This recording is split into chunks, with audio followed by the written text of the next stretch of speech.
కానీ ఈ సైన్స్ పుట్టకముందే ఈ సత్యాన్ని గుర్తించిన మన మహర్షులు బ్రాహ్మీ ముహూర్తాన్ని నదీ స్నానానికి అనుకూల సమయంగా నిర్ణయించారు. కాబట్టి సూర్యోదయ కాలం నుంచి సూర్యాస్తమయం వరకు కూడా ప్రసరించే సూర్యకిరణాల్లోని విద్యుత్ శక్తిని నదీ జలాలు, సాగర జలాలు తమలో నిక్షిప్తం చేసుకుంటాయి.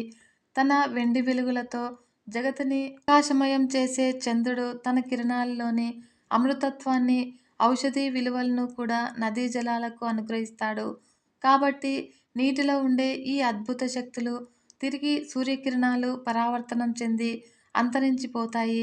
అందుకే సూర్యోదయానికి పూర్వమే స్నానం పూర్తి చేయాలి అనే నియమాన్ని విధించారు మన పెద్దలు. అయితే మరి నడుము మునిగే వరకు ఎందుకు నదీ స్నాన వేగానికి ఎదురుగా ఎందుకు నిలబడాలి అన్న సందేహం రావచ్చు. అయితే గర్భస్థ శిశువుగా ఉన్న పిండానికి నాభి నాళం ద్వారానే